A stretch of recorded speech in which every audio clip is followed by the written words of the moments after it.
For many years, the Michigan State offensive line has been anemic at best. It has struggled both with coaching and technique.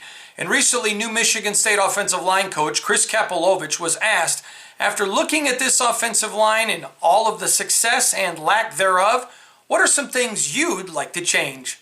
Well, that's another one that's a little difficult to know completely because we haven't had a practice on the field. I know in our meetings, just talking through, first of all, terminology. It's like learning a foreign language.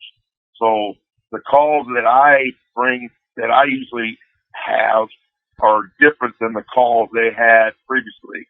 There is a little carryover, but for the most part, it's different. So they're kind of learning from there. And then, there's some things there's some give and take. There might be a couple things that they called and they understand it, and I'm a little more flexible to say, okay, we can go with that. So I try to work with them in that way. Technically speaking, it's anytime you do this, there's some things that we're going to do that are very similar to what they've been taught, but then there's some things that are quite a bit different that I've seen.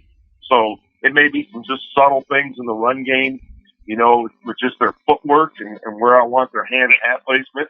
And in pass pro, there can be some things that just how I'm having them set, how I'm having to use their hands, without getting, I guess, too specific. There is some crossover, but there are some things I definitely will be doing differently than they've been used to. So, and that's the part, we're missing all this time that we could be getting on top of this, and you're trying to.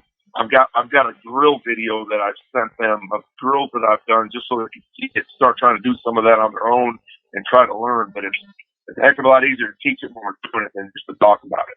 Kapilovic certainly has a difficult job ahead of him in retooling Michigan State football, but the advantage is he does have talent and a lot of terrific young men ready to be led. For the latest on Michigan State football, please do us a favor and keep it tuned right here to Spartan Nation.